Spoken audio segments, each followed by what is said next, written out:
Good afternoon, a very warm welcome to all of you watching Critical Thinking Live, Friends of Europe's online offering where we spend half an hour to a little bit more to speak to influencers, leaders, politicians, decision makers from all over the world in Europe to talk about matters of the day, both that matter to Europe but also the globe. I have real pleasure today in welcoming the Canadian ambassador who's leading on women and peace security, and her role is quite significant and distinctive. I think it's one of the very few in the world that has this particular responsibility, and so we'll be talking about women in peace and security with her, but we're also going to be joined by Naomi Izabela, who is the youth ambassador, but also the face of a campaign which has been set up by the Canada, which is #SheLeadsHere campaign, and she's the face of it for Belgium. And so we'll be also welcoming Naomi along into this conversation. But before I go any further, the first thing I want to ask the ambassador, Jacqueline. Jacqueline, very warm welcome to you. Thank you for being with us. Thanks so much. What does it mean to be the ambassador for women, peace, security? People will be wondering, it is a distinctive label. It's an innovation, it's a really important one. But tell us what that means. Sure. Well, it certainly is distinctive, as you said. Most ambassadors are ambassadors to a place. I'm an ambassador related to a theme.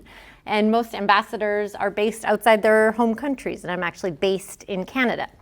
But the government of Canada created this position 3 years ago. It's a brand new position because we wanted to keep up our focus on women, peace, and security. So what do we mean by that? The idea in this concept of women, peace, and security is essentially the idea that the best decisions and the best outcomes occur when the people who are most directly affected by them have a voice in making them. And that relates to peace and security issues as well. And globally, women are one of the most significant constituencies that are generally excluded from formal peace processes, from security forces, from reconstruction and rebuilding countries after war, despite the fact that during conflict and preventing conflict, they play really active roles. So I'm an ambassador for women, peace, and security. I focus both within Canada, trying to make sure that our institutions, our departments, our government, our military, our police within Canada are constantly thinking about women, about perspectives related to gender. We can talk about what some of those mean. And that also we work with partners around the world to keep this agenda kind of on our radars collectively and make sure that we don't look at progress on women or in gender and kind of take our foot off the pedal and say, oh, things are going in the right direction. Instead, we actually really have to keep a focus on gender equality, both at home and internationally. And who are your reference points globally? Because you, as you say, this is really distinctive. I can't think of anywhere else. Is there anywhere else in the world that's doing this? Yes, is the answer, the short answer. I often say that Canada sort of modeled itself or copied a little bit the African Union, which was the first body to have an ambassador level or special representative to the most senior person on women, peace, and security. And they created that position about 3 or 4 years before we created ours. I believe I was the first country to have a ambassador for women, peace, and security. But now there are several counterparts. There are a handful of countries that have them. What I will say, though, is that many of the ways that countries organize ourselves to focus on this issue is that we have what we call national action plans on women, peace, and security. And there are 101 countries that have these national action plans. So not everyone has an ambassador, but the majority of countries now in the world actually have a dedicated strategy related to these topics. And so for our viewers and our listeners, just to break it down a little bit, what does that mean in practice? Because, I mean, we know neuroscience has taught us that having more women in the room will give you a better decision or a more honed decision. Risk-taking is of a more sophisticated nature, and you can have more sustainable outcomes. And there's been global studies that where women have been involved in peace building, you get more sustainable outcomes. What kind of things are you prioritizing or looking to see happen, both domestically, but on international stages? Well, you make the case extremely well, so thank you for framing those key points. Indeed. Maybe I'll start by saying what we're not focused on, and then I'll tell you what we are. Sometimes there's a misperception that what we're trying to do simply is get more women around the table. We're simply trying to increase the numbers of women who are at peace negotiations, who are in senior roles at the United Nations, the numbers of women who are in security police forces or armies around the world. It's important to have representation and representation in significant amounts, but the end goal isn't just to have numbers. We're also trying to look at the environment in which they're working, the degree to which what they say is valued and built into the conversation, the degree to which what men say about men's experiences, gender, women's experiences is valued as well. We're not looking only at numbers. The second misconception is sometimes that we're saying women are more peaceful than men, or women have softer skills that are essential, or when we talk about women in armed forces and why they're so useful in things like peacekeeping, there's a perception sometimes we need women so that they can interact with local communities and the men will do the physical work or the more kinetic operations. That's not at all the idea of women, peace, and security. The idea is exactly what you were just saying. Diverse groups make better decisions. And the best decisions come when they're made closest to the people who are directly affected by them. And we know communities are 50% men. They involve large numbers of young people, especially in different parts of the world where young people are more and more the demographic, young women especially. So we need to ensure that the way that our institutions work, the way that we prioritize peace negotiations, or the way that we think about ending war, that we don't just gather together in a room the people that started that war in the first place, for example, and that we bring together the people that have been providing services to help their communities sustain themselves during the war, that have been urging parties to go to negotiating tables to end the conflict in the first place. Those that are going to be really key to actually getting the country back together and rebuilding institutions, becoming members of parliament, drafting the constitution, that they're part and parcel of the processes that at all different levels that we're supporting. And so when we talk about what we're doing and what we're focused on, it runs in a range of different levels. We're trying to get more people around the table in meaningful roles and in environments that work for them. We're trying to think about the risks that young women and girls face in conflict. For example, risks of rape, other forms of conflict-related sexual violence, different vulnerabilities that women do have because of some of their social roles. We're trying to make sure also that we protect women in ways that are needed. We also involve them in preventing conflict. So the concept of women, peace, and security is not about making war safer for women. It's about reducing war overall, bringing more peace, and having more inclusion as processes to give us more avenues for resolving conflict in ways other than violence. Okay, on that, and we'll come back to you and come up with a couple of those points in terms of what we face now in the European theatre, Middle East theatre, and other conflict zones, and what that means for your agenda. But let's bring a young person in. Thank you so much, Naomi, for being with us. Tell us a little bit about this campaign, #SheLeadsHere. What's that about? What does that mean for your role here in Belgium as the face of that campaign? So, first of all, thank you for that may be here, and also as a young person. The campaign SheLeadsHere is really a really new campaign that is made by the Ambassador of Canada here in Belgium in support of the Women Congress who filed this campaign. But it was also a campaign to show the world we also, as young women, we also can lead. We also can stand up for each other, and also we can, I can lead as a young woman, and that is what I do in this campaign. I'm like an activist, but I also coming up for human rights, children's rights, everything what I do. I want to show the world, like as a young woman, I can also lead, and I can go to decision makers and say like that is what I'm facing as a young woman, and also share my experience. A lot of people always say to me like I'm the president, for example, of the Antwerp Youth Council. That is where I sit together with decision maker. But a lot of people say to me, why you don't go to politics, for example? But I say no, I don't need to go to politics. I can also stand out of politics. I can also share my experience also. So you don't have to be involved in a political party, but you can also be in change in organizations, in other things to do. So that is what I want to show to my generation, but also to the future. You can also be that change, and you don't have to have a big name or certain things. You can be it. And is targeting women only? And or if it might not be, let us know. But how do people get involved? What do they do? How do they find out about this campaign?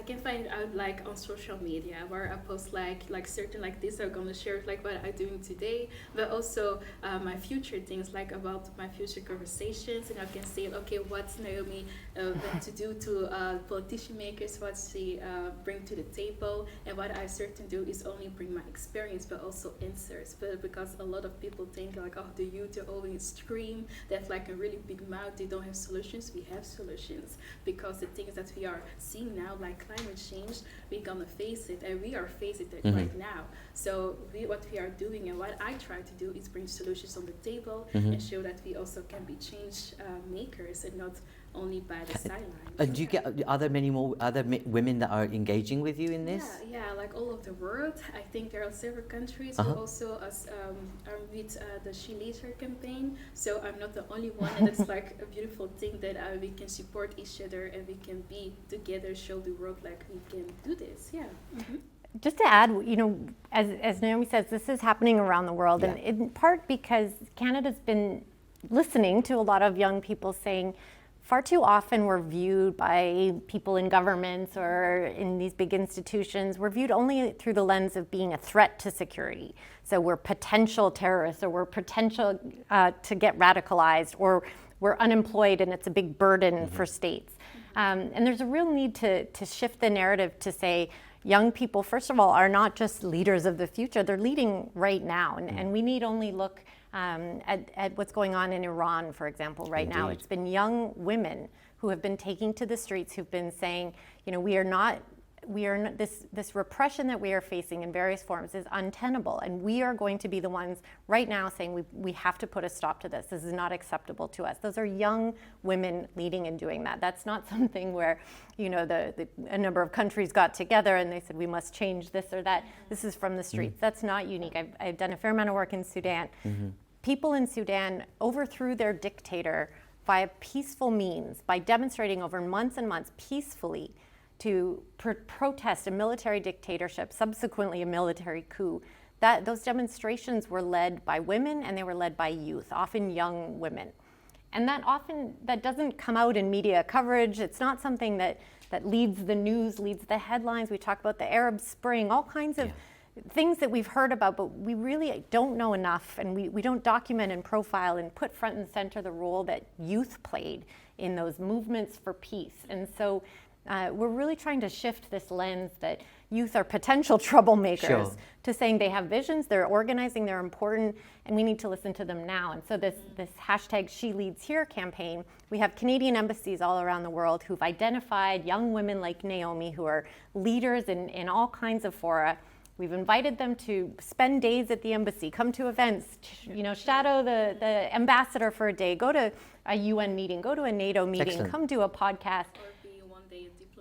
Be a diplomat, and think about different ways that, you know, that we can engage youth right now. And so we're not simply saying, hold on until we make some more big decisions and then go along with them, but let's talk about them as we go. And Naomi, I'm going to bring you in a minute, because I'm sure you've got questions of the ambassador, but you raised Iran. I was going to raise Iran with you, actually.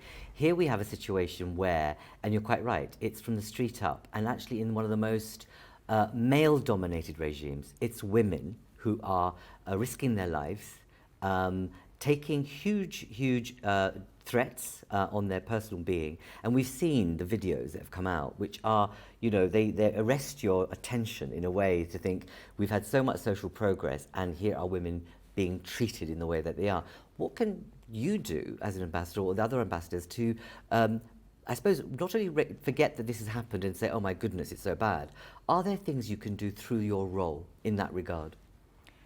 No, we're always extremely careful to ensure that that we're not interfering with grassroots movements, right? Particularly in a context like Iran, where there's great sensitivity to external influence. They don't need external influence. This is Iranian-led, Iranian women-led, and so in Iran and in so many other cases, it's extremely important to not allow people to think that there's too much influence from outside, or any influence outside. What we can do is a few things. One, we can stand in solidarity. And that sounds sometimes like surface level something, but I hear constantly from women who've been involved in such type of freedom struggles, that they need people to know what's happening, first and foremost. Our Canadian foreign minister convened a meeting of other women foreign ministers last week, specifically on Iran. And the idea was saying, not that they're going to come up with a different solution or a different approach, or they're going to initiate something that hadn't been focused on in the G7 or the G20 or other international fora, but to say we as women foreign ministers, we feel a special responsibility to show our solidarity with women in Iran right now. We also know that supporting networks of women around the world who are operating in other places right now and seeking resources, seeking opportunities to actually just organize themselves is very useful. And I was just in New York last week. It was the annual Security Council debate on women, peace, and security. And before this debate every year, head of the UN issues an annual report. His annual report said this year we are seeing generational losses in women's rights. So we are seeing a dramatic rollback around the world, not just in Iran, not just in Afghanistan, but a dramatic rollback around the world of women's rights. We're also seeing more and more attacks on women peace builders, women human rights activists. So they're more likely to be targeted online through digital harassment, online surveillance, and those threats are more likely to actually be realized physically. So it's more and more dangerous to do the type of work that we're talking about, and it's really translating into fewer and fewer rights. So some of the things that we can do in addition to being in solidarity is strengthening networks of civil society women, of young women, of activists, and ensuring that they have both resources to organize themselves, never influencing what they do or their positions, but just that they've got space and opportunity to come together, and then proactively inviting them to talk to us. A lot of what we try to do as Canada is try to ensure that women from communities who are most directly affected by issues come and brief the Security Council, or come and speak at NATO, come and talk to the European Union, and that we don't become a bubble or an echo chamber, but we're really getting information sort of from the front lines, from the ground, and we're not just looking at traditional power structures. We're not looking at village elders, clerics, the mayor, the governor, and saying, oh, that's where the knowledge lies. We want to look at informal. We want to look at ways that different people in communities have influences and are influential and have different experiences and can say, this is actually what's happening. So that's part of what we're trying to do, is just bring that attention. Indeed. And I think that, given what's happening in Iran, we know the context, the sensitivities, and the geopolitical context of Iran. It's so important that this is a women-led movement from the street, as you say. And as you say, there's not much you could do which is not seen as being interference.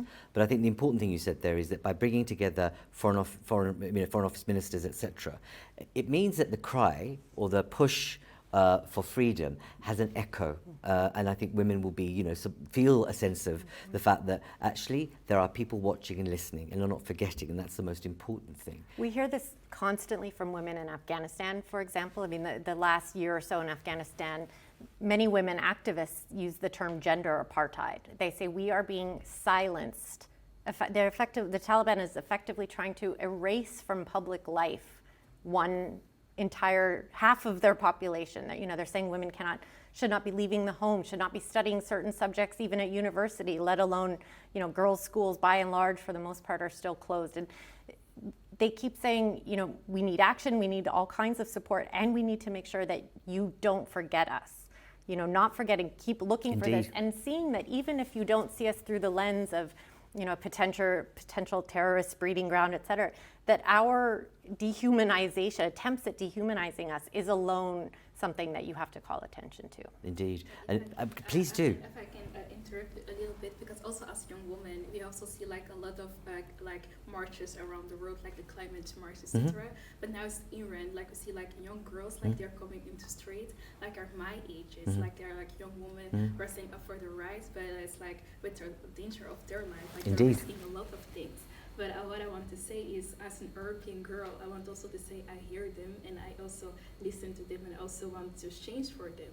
And sometimes I think also what I can do, because this Iran is not Europe, but it's not the Western country, But I think what I can do, and always gonna mention also to my generation, there are also girls like us, they are my sisters, they are my nephews, they are everyone, they're my family. So what we out there can do, and also what I gonna keep doing, is also saying to decision makers here in Europe, but also use my influence, but also as European woman, but also as Black woman and everything, also my voice, to make sure that they know that I hear them, and also use also our platforms, because social media is also a very important thing. It's also used by a lot of young people. So that are really our thing that we can use to make sure that also decision makers, but also like diplomats also know, okay, this generation, they know what is going on in the world, and also know that, okay, this not only to the Western thing that's happened, but also all of the world we are with together. So Indeed, I think that's really important. That sense of solidarity online will mean a lot. So let's turn back to you in terms of what would you like to ask the ambassador, given you've been in this role, and this is the first time you've met? Sorry? Is it the first time you've met? No, we met yesterday to a great panel, discussed about gender equality, Okay. etc. This was really beautiful to meet each other again. And I also want to take this opportunity to ask you like 2 questions, like what's really drives you to do this work, because you do it like several years right now. Because we in Europe, also here in Belgium, we don't have like a position like this. Just if I go to the next decision maker, I'm really gonna recommend to also we're gonna search for a new ambassador for women and peace and security. But also, what is also advice to the young people also looking up to you, who also want to be a change maker, also want to be a diplomat, and also an ambassador like you, Well, maybe I'll start with the answer to the second question. I'm always loath to give advice because I never had a grand vision or a clear strategy for my career or life. I'm just not someone that knew 5 years ahead exactly what they always wanted to do. So I often tell young people, like, don't worry if you're also like me and you never really had a plan, because it can be okay. But one of the best pieces of advice that I ever got that really stuck with me a long time is focus on what you want to do, not what you want to be. And so I would say to someone, don't focus on being an ambassador, or don't focus on being a politician or a diplomat. Focus on the issues that you care about and the change you want to make, because you never really know the best way to do that and the most effective way to do that. And if you focus so much on a position that you want to have, number one, it might be unsatisfying when you get there. But number two, I think you might miss some opportunities along the way that you might otherwise have found really interesting. And so if you know what lights your fire on the inside, and for me, that's gender equality. It's ensuring that women are just taken seriously and considered as equal in everything that we do. That's what lights my fire on the inside, and I know I want to work on that. And I also didn't want to focus on thinking about women only as victims. I didn't want to focus on something where we weren't kind of changing the way that decisions are made so that we wouldn't have so many victims of rape, so that we wouldn't have women who are so disproportionately poor compared to men, and we wouldn't have women who are excluded and affected by war in such dramatic ways. And I think working on this kind of upstream approach has been really useful to me. And you asked really briefly what drives me to do that. And if I can say a really quick story, when I was in graduate school, I was very lucky to spend some time in Sudan. In Khartoum, I mentioned I'd done some work there, and I was able to spend 3 days a week at the UN peacekeeping mission, working on the human rights unit. We worked on things like the new constitution for Sudan right after the war had ended, and creating new forms of government and different committees for different groups, and looking forward to the future of the country. I also spent 3 days a week, the other 3 days a week, working at an all-women's university. And I saw immense talent of women who were talking about things like the new constitution and how to form committees and what the future of the government should be. And this was many years ago, so things have evolved and changed over time. But at that time, right at the end of the war, those two groups weren't talking and weren't connecting. So the UN and effectively the country wasn't accessing this tremendous pool of resources and talent and insights that was at the university. And the women at the university, the professors and the students, they also didn't fully understand, what was the UN doing here? What's the political dynamic? Why was it important for them to be really engaged? And you referenced earlier that there's a lot of evidence that when women are engaged, peace agreements are 35% more likely to last at least 15 years when women are meaningfully engaged in drafting them. And that's not because they raise issues like gender-based violence or issues specific to women, but because they broaden the topic that's being discussed. They talk about not just sharing power, but sharing responsibilities. A friend of mine often references, and they don't just look at where borders are going to be drawn and who gets what ministry to be in charge of, but really from a community perspective. So that experience really shaped me in seeing I don't have a role to play in telling anyone what to think. I have a role to play in connecting people, and that's very much what I see the job of an ambassador as being, is just making linkages between the decision makers that you're talking about and those working most directly, closely to the situations. It reminds me to my child's dream, because I also want to be like a news anchor. I saw also on the television always like people getting murdered, like women are coming up the street and everything, but like on the table I saw like not a lot of people, a woman of color, for example. And that was for me like, okay, maybe I'm young, like I'm just 18 years, but I know I can make a difference. It also show to the women like taking people together. It also show like we can do this all together, not based on your gender or background, etc. You can also be that change maker. So it really reminds me to my childhood dream. Also. Good. I can see there's a future Belgian presenter here in the audience. Absolutely. Let's turn our attention to Ukraine, if I may, before we wind down this conversation. It's been the biggest, blow by the left side for every commentator, theorist, internationalist and multilateralist, because they thought it would never happen. And suddenly it does. It's as much a story about not reading the right signs, or probably not keeping the diplomatic channels open with Russia sufficiently, potentially. But it's happened. But it's as much a story of the geopolitics of the region and energy, but it's also a story about women. The biggest impact we've seen is of women in their hundreds and tens and thousands crossing that border with their young children into Europe. What can you say about that experience, and what messages you think are important for European leaders to listen to in that context? Because these are women on the move, suddenly, 24 hours, within 24 hours having to leave everything behind them, but just keep their children safe and go on a long journey and entering Europe. What's your message to some of the member states that are hosting a lot of these women? A lot of messages. So, as you said, the majority of the people who are moving, on the move, are women, and many of them have children with them. That comes with needs and it comes with risks. And if we are what we call gender blind, meaning sometimes we look at policies and we say, oh, we're not going to privilege one group or discriminate against, everyone gets the same treatment. If everyone's treated the same, people's unique needs are not met. So women have different healthcare needs. Thousands of women who've been displaced are pregnant. They have needs related to maternal health. Women have needs for sanitary products, all kinds of services and sexual and reproductive health, access to those services. Women have very specific needs related to childcare and support that we need to address. Women also become very vulnerable when they're on the move in that way, because there are people who try to exploit these situations, human traffickers, people trying to force women into all kinds of performing acts in exchange for food or services that are literally life-saving.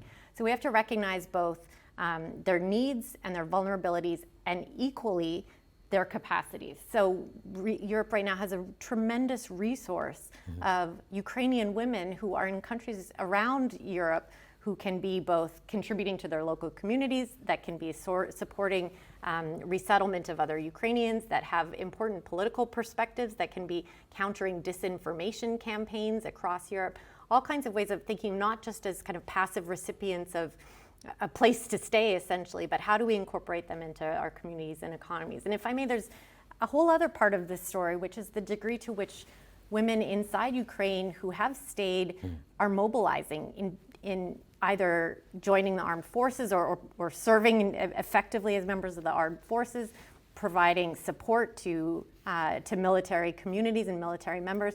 There's been such an increase in women showing up to become police officers and members of security forces Some of them were telling me recently that now whenever the Ukrainian Ministry of Defense issues tweets or public statements about its forces, it now talks about women and men in the armed forces. A great example is that in Ukraine, those defending the country, the term in Ukrainian effectively is defenders. They've now introduced a feminine version of the word. I don't know what it is exactly in Ukraine, but the defenders used to imply only men. Now they speak about the National Day of Defenders being both a masculine and a feminine term. We've worked a fair amount with Ukrainian police officers, and since 2014, they've had 25% women in the Ukrainian National Police. And we talked with them last couple of weeks and said, how has the crisis affected your thinking about women in the armed forces and this attempt at institutional changes? And they've said, it's more important than ever to us. First of all, we needed people. And we couldn't rely only on a small selection of men. We needed more. We also needed people who can do tasks like we've never done before, like going to recently liberated areas and documenting what are effectively war crimes, dealing with populations that have been raped, that have been sexually assaulted, that have been tortured and mistreated. We need a whole range of skill sets that we haven't necessarily had before. And they said, now is not the time to pull back. We're not going to cede an inch of ground on our efforts to actually change our institutions, to have more women and have those institutions, and our police service, for example, include women. So the story is both women inside Ukraine and women outside. And of course, the Russian military is very much the opposite. And you look at the impacts on it, their resiliency and force, their morale, and ultimately, hopefully, their lack of success. Can we talk about men for a minute? And what I mean by that is that it feels like gender-based violence feels like a dirty secret. It's an ugly truth that we don't really talk about a great deal, other than the individual instances or someone's actually come out of the closet about it. And we've seen, horrific images of what's happening. Iran, is one example most recently, but that's by no means the only. We have it everywhere across the world. What do we do? And this is a $1 million question or $1 billion question. Why is it that we do not speak more openly, consistently, and honestly about gender-based violence? I'll share a couple thoughts, and I'd love Naomi to speak to this as well. To your point, it is everywhere. It's pervasive. During COVID, we saw significant impacts of increases of gender-based violence in every country in the world that tracks it, Indeed. Including Canada. Indeed.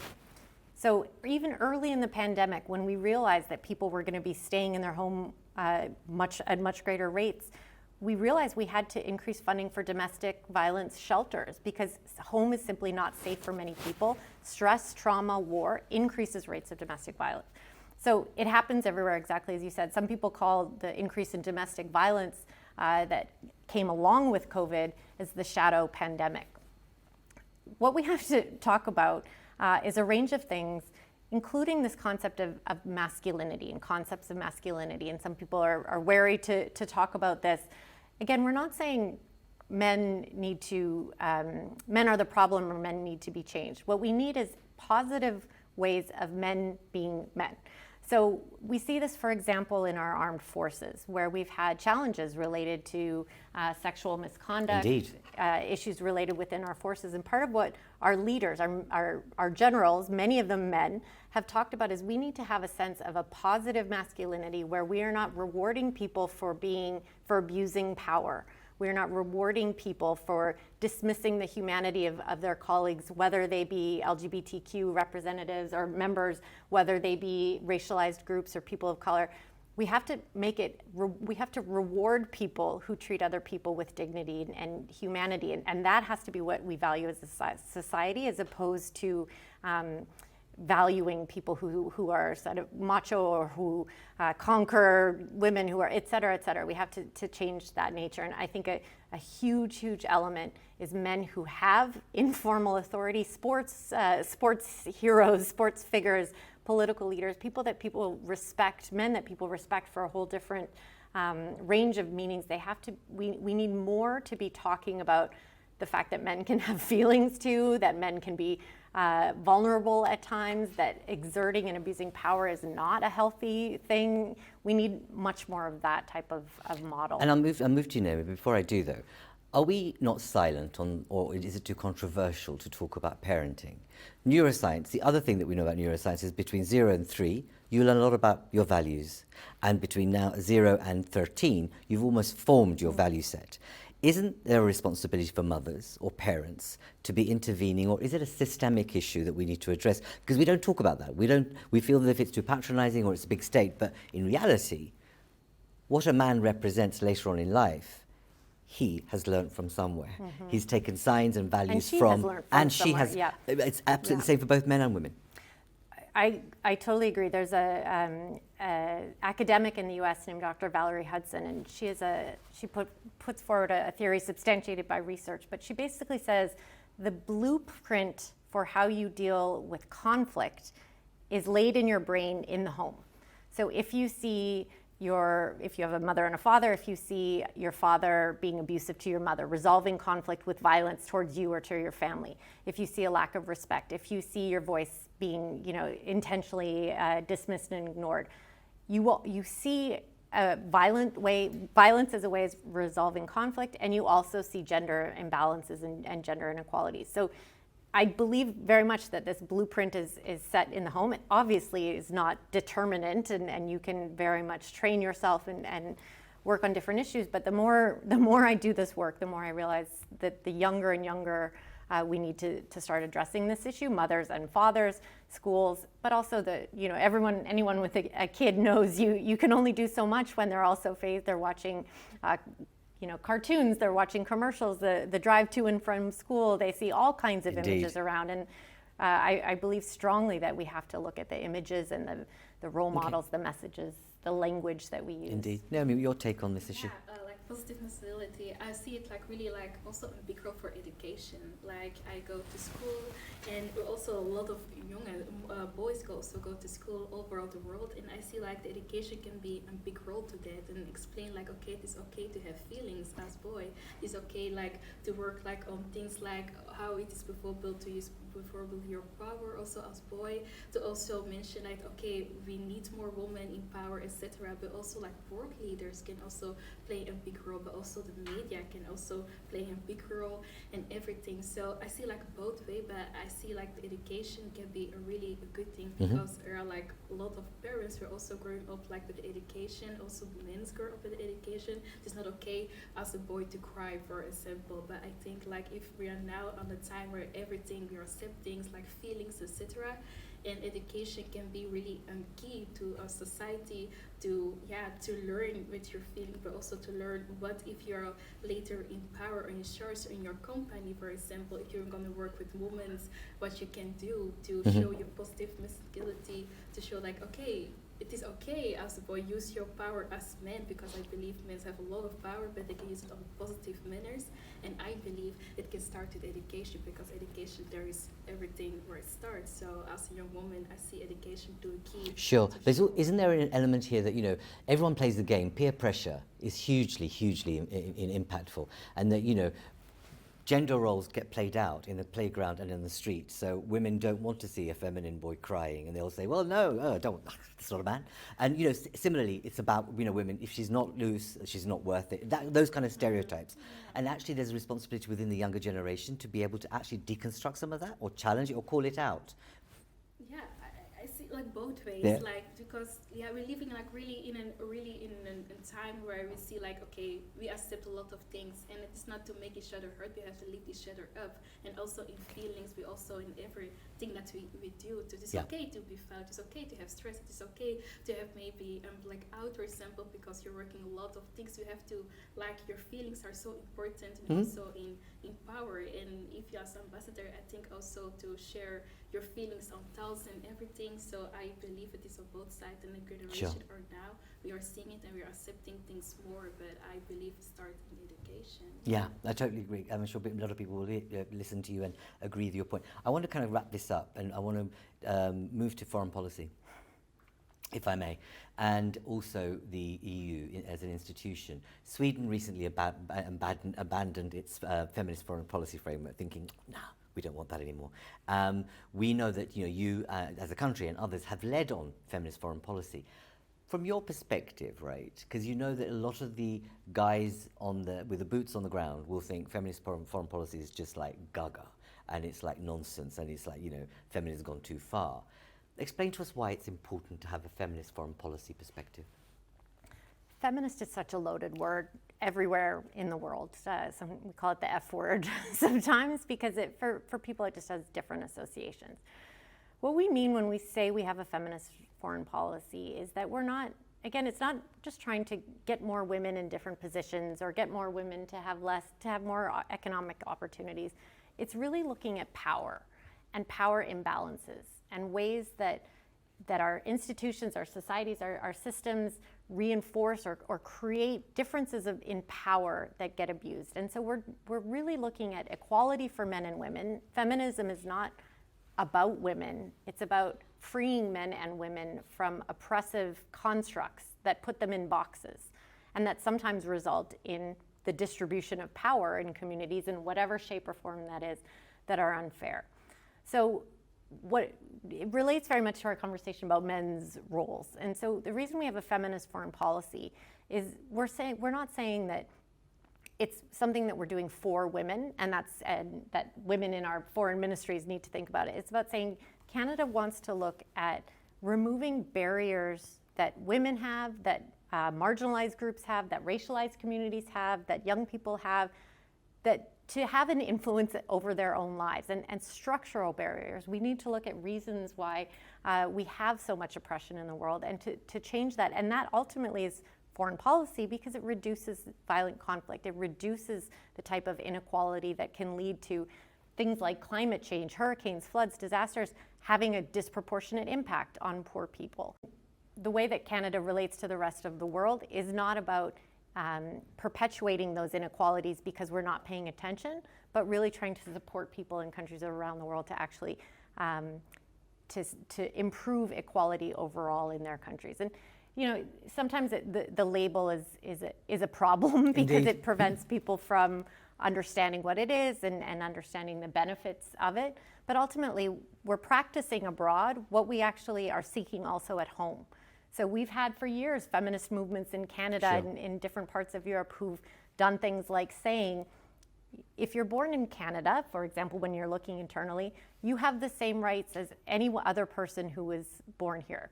If you're living here, you have the same rights, the same access to those rights. And so what we're saying with feminist international or feminist foreign policy is that where you are born in the world shouldn't determine what fundamental rights you have. Indeed. Finally, it's my last question. We'd be pleased to know, what do you want out of EU-Canada relations? What's missing, or what needs to be added? I mean, we're building on strengths, to be sure. One of the things, I'm here in Brussels for a couple of reasons. I was just in Riga in Latvia, had a number of conversations with Latvia and other Baltic states, heading next to Romania and to Moldova, who are of course receiving a wide range and large numbers of Ukrainian displaced people and refugees, and are really very much at a crossroads in this pull towards Russia and then pull towards democracy and democratic values. And one of the reasons that we said we're here in Europe right now is to, number one, show solidarity and to thank communities that are on the front line of standing firm for values of democracy, gender equality, and are actively paying a very significant cost for resisting attempts at illegal invasion and attempts at distorting communities by Russia and other actors.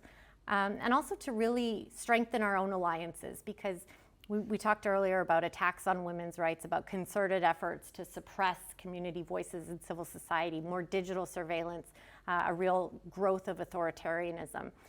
And that's intentional and it's organized. And so those of us that are fighting against that need to be as organized and as strategic. We need to come together. We need to make sure that we have strengthened our own commitment to those values of democracy and gender equality, and that we're also working together and coordinating and making sure that we're fighting back, we're pushing back on this pushback on gender equality in a way that's very much organized. So that's been our message, that's been our part of our effort, is that standing for values means that we have to stand for them together and be coordinated in the way that we're doing that. And if I so can say something. It's also really a privilege to be here also in Belgium. As a Belgian young woman, we don't have an ambassador of women, peace and security.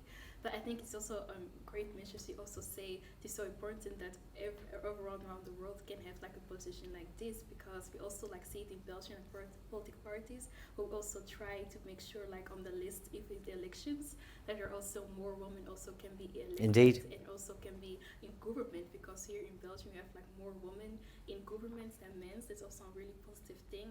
But it needs more to be done, and it is like beautiful to see as a young woman that there is a position like this, and also Canada can be an example for everyone to keep doing this. But we are not done. The fight keeps going on. We are not done for everyone around the world. You have to keep moving forward, and I think there's conversations like this, straight or strange, together to keep going on forwards. Yeah. Indeed. I have to say, we have, just to be extra clear, we have so many challenges within Canada as well. We're always coming from a place of humility, where we're saying we have barriers for women in Canada. Indigenous women in particular have been treated horribly. There's been, state-mandated racism. Indeed. And we still experience the impacts of that, and we have tragedies related to children from Indigenous communities being taken to what we call residential schools, a whole range of very serious challenges. And so we're here in the spirit of, we're working on it, you're working on it, let's work on it together. Thank you. But it's good to hear that, at least it's a kind of self-effacing, humble approach. You're not trying to say that we're the best in the world. It's a realistic approach. You're realistic, but also you're owning up your history and the past. And often many nation states won't do that and own their colonial past, but also the mistakes they've made in the past. But thank you, Naomi. Thank you, Jacqueline, for joining us here today.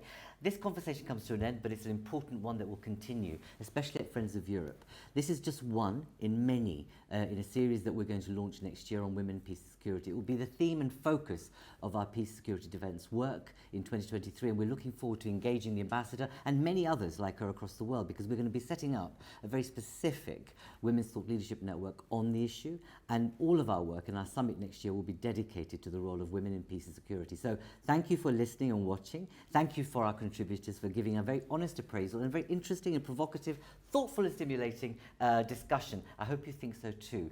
Give us your views, tell us about what you thought about this, and engage with us.